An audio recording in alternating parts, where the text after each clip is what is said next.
చాలని అధికారులకు CM ఆదేశము. So మనం ఇంతకుముందు చదువుకున్నాం కదా, సేమ్ ఇందిరమ్మ ఇళ్ళకైతే అన్ని రకాల గైడ్లైన్స్ని జారీ చేసింది.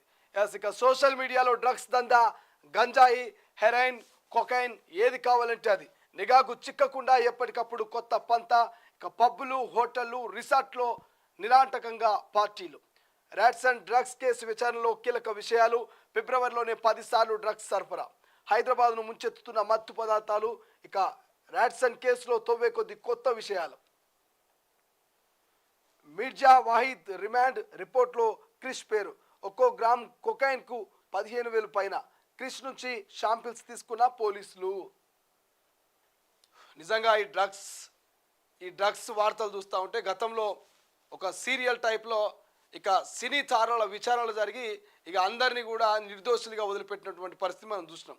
ఇప్పుడు మళ్ళగా ఇక డ్రగ్స్ కేసులు తెర మీదకి వచ్చినాయి. అందులో ఇక సినీ తారలకు సంబంధించి డైరెక్టర్ క్రిష్ తెర మీదకి వచ్చిర్రు. మరి క్రిష్కు సంబంధించినటువంటి శాంపిల్స్ సేకరణ చేసినట్ట, యూరిన్ కావచ్చు, ఇటు బ్లడ్ కావచ్చు. సో ఇవన్నీ టెస్టులు చేసి నిర్ధారణకు వచ్చేటువంటి అవకాశం ఉంది. ముఖ్యంగా సోషల్ మీడియాను వేదికగా చేసుకొని ఇక 15,000 నుంచి 30,000 వరకు 1 గ్రామ్ డ్రగ్స్కి అయితే ఇక్కడ ఇచ్చిరుగో 1 గ్రామ్ కొకైన్కు 15,000, 2 గ్రాముల కొకైన్కి అయితే 30,000 రూపాయలు. ఇక సోషల్ మీడియా వేదికగా ఈ డ్రగ్స్ దందా నడుస్తుందట. సో హోటల్స్, పబ్లు, రిసార్ట్స్ ఏదైనా కానీ, ఫామ్ హౌస్ కానీ, సో మొత్తం మీద మాత్రం హైదరాబాద్ అంతా డ్రగ్స్తో మొత్తం ముంచెత్తున్నటువంటి పరిస్థితిగో. హైదరాబాద్ను ముంచెత్తున్న మత్తు పదార్థాలు, మత్తు మందులు అంటూ మనకు తొలి వెలుగు ఎక్స్క్లూజివ్గా ఒక వార్త రాసింది.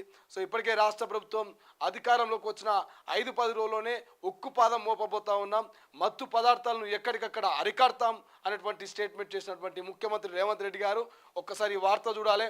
మరి మీరు ఇచ్చినటువంటి స్టేట్మెంట్ అధికారులు ఫాలో అవ్వట్లేదా, లేక మీరు ఇచ్చినటువంటి స్టేట్మెంట్ను పూర్తి స్థాయిలో మరి ఎందుకు ప్రజల్లోకి తీసుకువెళ్ళట్లేదు, ఎందుకు పబ్బుల్లో, ఇక ఏదైతే రెస్టారెంట్లలో, ఇక రిసార్ట్స్లలో, ఫామ్ హౌస్లలో ఎందుకు తనిఖీలు చేయట్లేదో ఒక్కసారి రివ్యూ పెట్టుకొని మరి రాష్ట్ర ముఖ్యమంత్రి గారు ఈ యొక్క డ్రగ్స్ దందా మీద కొంత చొరవ తీసుకుంటే మన రాష్ట్రం నిజంగానే కొంత సేఫ్ అయినటువంటి పరిస్థితి. లేదంటే ఈ యొక్క మత్తు పదార్థాలకు బానిసలై రానున్నటువంటి తరమంతా కూడా మరి మత్తుకే బానిసలై ఆగమయ్యేటువంటి పరిస్థితి ఉంది. కాబట్టి సో ప్రభుత్వం మరి దీని మీద